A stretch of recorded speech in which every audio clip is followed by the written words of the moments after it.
আসসালামু আলাইকুম। KGN goat farm YouTube চ্যানেলে আপনাদেরকে স্বাগত জানাচ্ছি। তো ছাগল খামারিদের জন্য আজকে আমরা বিশেষ একটি প্রতিবেদন নিয়ে এসেছি, যার মধ্যে আপনাদেরকে জানাবো যে ছাগলের যে সমস্ত সমস্যাগুলো হয় শীতকালে বা সারা বছরই, আপনারা এমন একটি জিনিস তৈরি করে রাখবেন ফার্মে যেটা আপনার সারা বছরই কাজে লাগবে। তো আজকে আমি আপনাদেরকে মিক্স অয়েল বা সরষের তেলকে কিভাবে আপনারা তৈরি করে রাখলে আপনাদের ছাগলকে স্বাস্থ্যবান এবং রোগমুক্ত রাখবেন সে বিষয়ে কথা বলবো। তো এ নিয়ে আমাদের চ্যানেলের আগেও অনেকগুলো ভিডিও দেওয়া আছে, তো আজকে আর একটু বিস্তারিত ভিডিও দিচ্ছি। তো মিক্স অয়েল অনেকেই শুনেছেন যে ছাগলকে খাওয়ানো হয় জ্বর, সর্দি, কাশি, ঠান্ডা লাগা ইত্যাদি সমস্যা থেকে ছাগলকে আপনি নিরাপদ রাখতে পারেন। তো এই মিক্স অয়েল তৈরি করতে আপনার কি কি উপকরণ লাগবে এবং এই মিক্স অয়েল আপনি কোন কোন রোগে ব্যবহার করতে পারেন বা এর কি উপকারিতা আছে, সমস্ত কিছু এই ভিডিওতে আপনাদের জন্য আমরা নিয়ে এসেছি। তো মিক্স অয়েল সাধারণত আমরা ঠিক শীতকালে যখন প্রচণ্ড শীত পড়ে, দেখবেন ফার্মের প্রায় ছাগলের নাকে সর্দি থাকে, বাচ্চারাও ঘড়ঘড় করে করতে থাকে, তাদের ভিতরে একটা শ্বসনতন্ত্রের ইনফেকশন থাকে, প্লাস হচ্ছে ছাগলের স্কিনের মধ্যে জেল্লা চলে যায়, ছাগল অল্পতেই দেখবেন লোম দাঁড় করিয়ে শেডের মধ্যে বসে থাকে। তো এই সমস্ত সমস্যা, তার পাশাপাশি ছাগলের ওজন বৃদ্ধি করাতে এই তেলও কিন্তু খুবই কার্যকরী ভূমিকা পালন করে। যে সমস্ত ফার্মাররা ফ্যাটনিং ফার্ম করছেন বা খাসি পালন করছেন, বিশেষ করে এই শীতকালে খাসিরা কিন্তু ওয়েট কমিয়ে দেয় বা তাদের স্কিনের মধ্যে জেল্লা থাকে না। তো এই সমস্ত সমস্যার জন্য আমরা এই তেলটা ফার্মে সারা বছরই ব্যবহার করে থাকি। চমৎকার কাজ হয় এই তেলে। তো এই তেলটা আপনারা কিভাবে বানাবেন, কি কি উপকরণ আপনার লাগবে? সব থেকে প্রথমে হচ্ছে খাঁটি সর্ষের তেল। যেখানে দেখবেন 1 নম্বর খাঁটি সর্ষের তেল পাওয়া যাচ্ছে, যে কোনো মিলে, তেল মিলে আপনারা গিয়ে সেখান থেকে সংগ্রহ করতে পারেন। আজকে আমি 5 লিটার মিক্স অয়েল তৈরি করব। তো সেই হিসাবে আপনারা, কারো যদি ছাগল কম থাকে, তো ওনারা 1 লিটার যদি তৈরি করেন, আমি 1 লিটারের কি কি উপকরণ লাগবে, কতটা পরিমাণ লাগবে সে বিষয়ে আপনাদেরকে বিস্তারিত নলেজ দিয়ে দিচ্ছি। তো এরকম খাঁটি সর্ষের তেল আপনারা 1 লিটার যদি নিয়ে আসেন, তাহলে তার সাথে আপনাদেরকে আরও কি কি উপকরণ যোগ করতে হবে। সব থেকে প্রথমে হচ্ছে রসুন, কাঁচা রসুন দেখতে পাচ্ছেন, কাঁচা রসুন। এই কাঁচা রসুন আপনাকে 1 লিটারে নিতে হবে 100 গ্রাম। এইভাবে খোলাগুলোকে ছাড়িয়ে এইভাবে আপনারা রেডি করে রাখবেন। এটা হচ্ছে 100 গ্রাম রসুন। তো রসুনের উপকারিতা হচ্ছে যে অ্যান্টি ইনফ্ল্যামেটরি, রোগ প্রতিরোধ ক্ষমতাকে বৃদ্ধি করে। তার পাশাপাশি নার্ভের যদি কোনো সমস্যা থাকে, নার্ভের সমস্যাকেও দূর করে এবং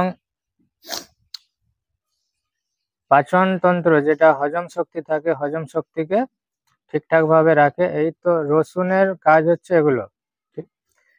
তো রসুন আপনার 100 গ্রাম। এর পরবর্তী উপকরণ হচ্ছে জোয়ান। জোয়ান আমরা সাধারণত খাই, সবাই জানেন। তো এই জোয়ান, এটা হচ্ছে 100 গ্রাম। একদম ফ্রেশ জোয়ান নিতে হবে আপনাকে। তো জোয়ানের কাজ হচ্ছে শ্বসনতন্ত্রের ইনফেকশন, মানে সর্দি, কাশি, ছাগল অনেক সময় দেখবেন শুকনো কাশি হতে থাকে, সর্দি থাকে নাকের মধ্যে। তার পাশাপাশি অ্যান্টিব্যাকটেরিয়াল এবং অ্যান্টি ফাঙ্গাল যে গুণাগুণগুলো আছে, সেগুলো কিন্তু জোয়ানের মধ্যে আছে। তার পাশাপাশি পাচনতন্ত্রকে ঠিক রাখে বা হজম শক্তিকে ঠিক রাখে। তো এই জোয়ান আপনাদেরকে দিতে হবে 100 গ্রাম। এরপরে হচ্ছে মেথি। মেথি তো আপনারা সবাই জানেন যে আমাদের সাধারণত বাঙালিরা যে 5 ফোড়ন ব্যবহার করেন, সেই 5 ফোড়নের মূল উপকরণ হচ্ছে মেথি। তো এই মেথিকে আপনারা 100 গ্রাম দেবেন।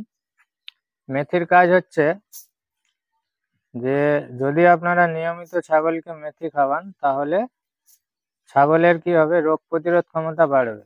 তার পাশাপাশি কৃমির আক্রমণ, পেটের মধ্যে যে কৃমি হয়, কৃমির আক্রমণ থেকে ছাগল অনেকটাই নিরাপদ থাকবে। তার পাশাপাশি হচ্ছে ছাগলের মাংসের মধ্যে এক ধরনের চর্বির যে লেয়ার থাকে, যেটাকে আমরা চিক্কাস বলি, সেই লেয়ার তৈরি হয় এবং রোগ প্রতিরোধ ক্ষমতাকে বৃদ্ধি করে। এর পাশাপাশি হজম শক্তি বাড়ায়। তো মেথিরও অনেক গুণাগুণ আছে। তো আপনারা এটা 100 গ্রাম মেথি এখানে নেবেন। এরপরে হচ্ছে পিপুল। পিপুলটা অনেকেই হয়তো বুঝতে পারেন না, আমাদেরকে জিজ্ঞাসা করেন বারবার। তো পিপুল হচ্ছে এই ধরনের, দেখুন এটা হচ্ছে পিপুল। এটা আপনারা দশকর্মা ভান্ডার, যেখানে পুজোর সামগ্রী পাওয়া যায়, সেখানে পেয়ে যাবেন, খুবই সহজেই পেয়ে যাবেন।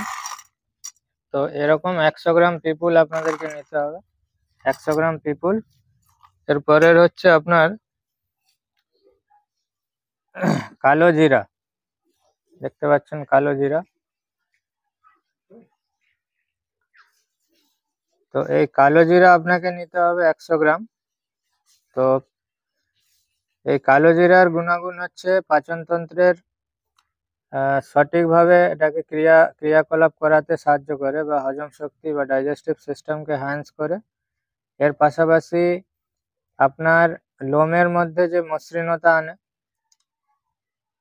এরপরে হচ্ছে আপনার পেটের মধ্যে টক্সিন যে তৈরি হয় বিভিন্ন ধরনের, দেখবেন উল্টাপাল্টা খেয়ে নেওয়ার ফলে ছাগলের মধ্যে টক্সিসিটি তৈরি হয়, তার থেকেও রক্ষা করে। এর পাশাপাশি আপনার লিভারকে ঠিক রাখে, পেটের মধ্যে কৃমি কম হয়। তো কালো জিরা ছাগলের উপরে এই সমস্ত কাজগুলো করে। তো এটা আপনাদেরকে নিতে হবে 100 গ্রাম। এরপরে কিভাবে আপনারা এটাকে তৈরি করবেন, যে সমস্ত উপকরণগুলো আমি বললাম, সমস্ত উপকরণগুলোকে আপনারা শিল নোড়ায় বেটে নেবেন অথবা মিক্সচার গ্রাইন্ডারে ভালো করে গুঁড়ো করে পেস্ট করে নেবেন।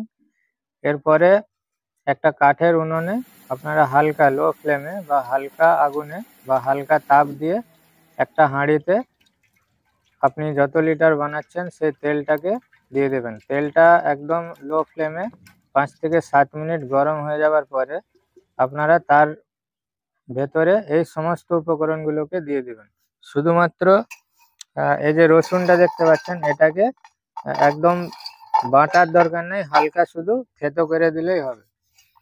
তো বাকি সমস্ত যে উপকরণগুলো আছে সেগুলোকে ভালো করে গুঁড়ো করে তেলের মধ্যে দিয়ে একদম লো ফ্লেমে, একদম কম আঁচের মধ্যে হালকা হালকা করে নাড়াতে থাকবেন 5 মিনিট। নাড়িয়ে দিলে দেখবেন উপরে হালকা হালকা ফেনার মতো চলে এসছে। সেই অবস্থায় আপনারা নামিয়ে দিবেন। নামিয়ে সেই তেলটাকে ঠান্ডা করে নেবেন এবং বোতলে ভরে রেখে দিবেন। এর যে নির্যাসগুলো থাকবে, তেলের মধ্যে যে অবশিষ্ট অংশগুলো পড়ে থাকবে, সেগুলোকে ছেঁকে নেবেন। অথবা আপনারা চাইলে তার ভেতরে, তেলের ভিতরেও রেখে দিতে পারেন। কিন্তু রেখে দিলে সমস্যা কি হবে, যখন আপনারা প্রত্যেকটা ছাগলকে খাওয়াবেন, ড্রেঞ্চারে করে বা সিরিঞ্জে করে টানতে যাবেন, সেগুলো সিরিঞ্জের মুখে আটকে যাবে।